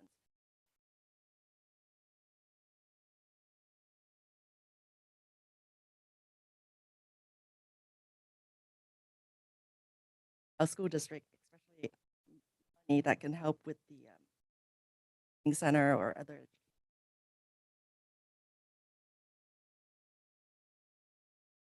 I want to briefly mention is in addition to the resolutions, May as Jewish American Heritage Month and May as Asian American and Pacific Islander Heritage Month, I want to point out that we also May as TUSD Mental Health Awareness Month.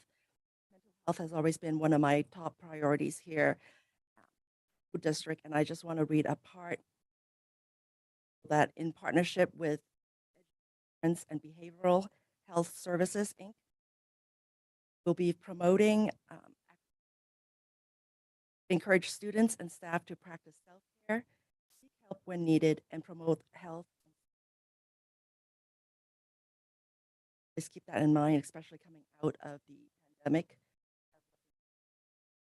And also, I want to point out that we have a resolution proclaiming the School Bus Drivers Day on 26th. I know that ours would like to officially recognize our school bus drivers and support staff on the fourth Tuesday of April for their continued and excellent service. Lastly, celebration and recognition of special anniversaries for classified employees.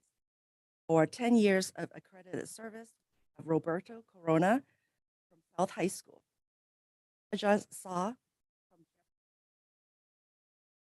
celebrating 15 years of accredited service, Luz Estrada from Transportation, Philip Kwan at North High School, Eric Sato at Finally, celebrating our 20 years of accredited service here in our district is Maricela Bazalar from Arlington Elementary. Congratulations to all of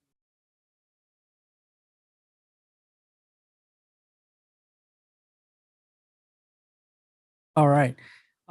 So thank you, President Han. Last week, I was on spring break, and so I just decided to visit school sites.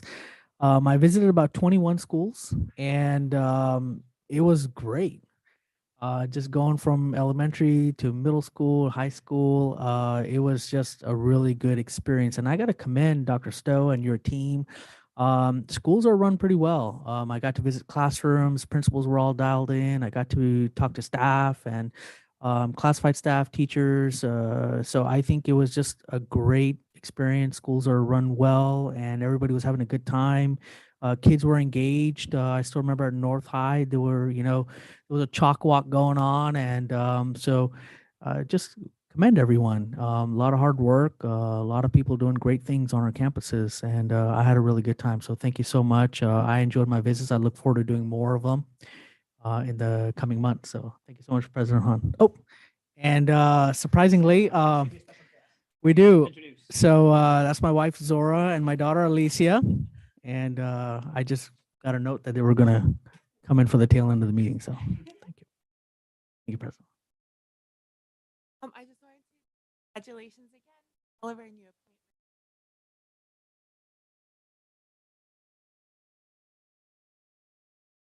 At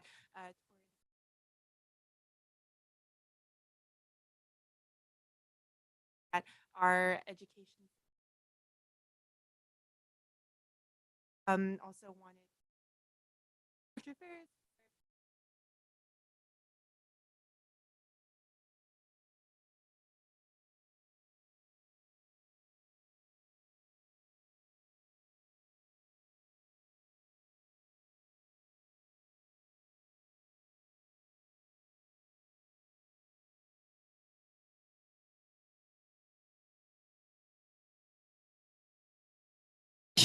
Conference earlier this month, and oh, I'm so sorry. I was just like so much excitement coming from this. Yes. Oh, yes. I did. Yes. And there was and a pretty full room, which is Lou and I were just so proud to be there as well, and what helped me to also how Torrance is all in so many that have been selected are being innovative at Torrance and happy.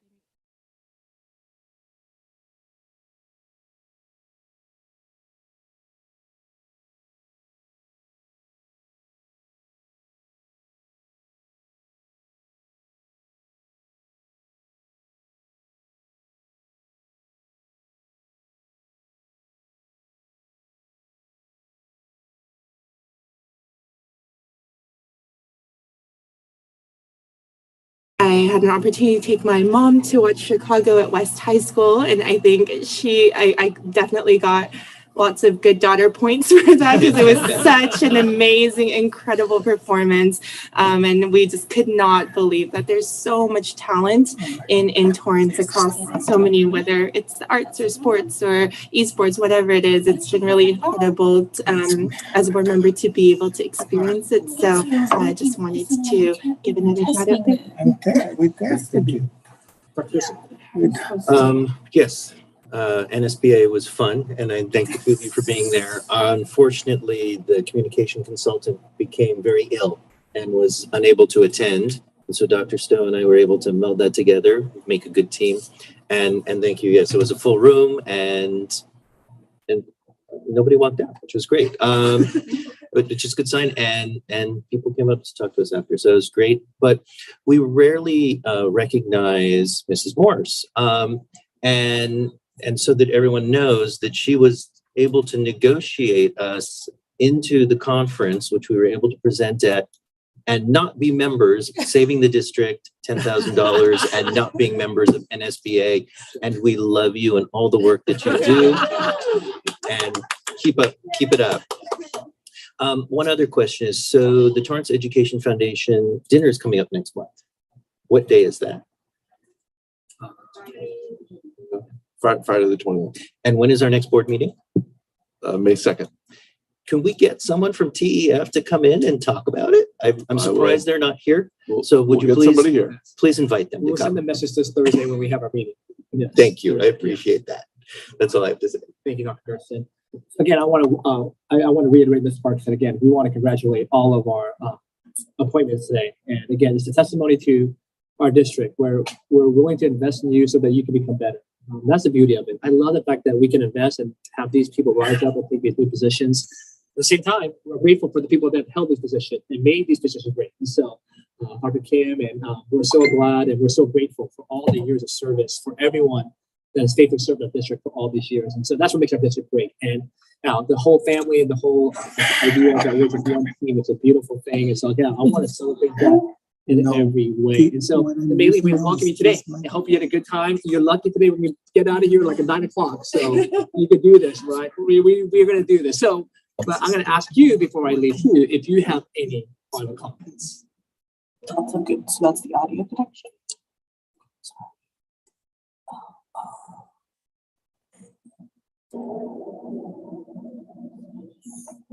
Thank you. Thank you. And last but not least, so I don't get up that early usually, but there's sometimes a special occasion that I say, you know what, I just got to get up. I got to get up. And so this Friday is one of those days I'm going to get up early because some guy's going to give some state of education address in Chamber of Commerce. So there's an opportunity for Dr. Stowe this Friday to brag about what's going on at Torrance Unified. So we wish you the best. I know you're going to do a great job representing our district. So he's going to be giving a state of education address at the Torrance Chamber of Commerce this Friday at 8 o'clock in the morning. And so I'm looking forward to it. And so I will be there. I will wake up just to support you and cheer you on. But again, we want to say thank you to everyone that participated, and what a great meeting this has been, and what a great year. So if I could have, we want to adjourn this meeting in memory of, I'll look it up here. In memory of retired associate personnel analyst Walt Heath, retired teacher Ruthann Ruggiero, and high school teacher Rhonda Massey. Can I make a motion to adjourn the meeting? So moved. We got a first and second. All those in favor say aye. Aye. Aye. Meeting adjourned.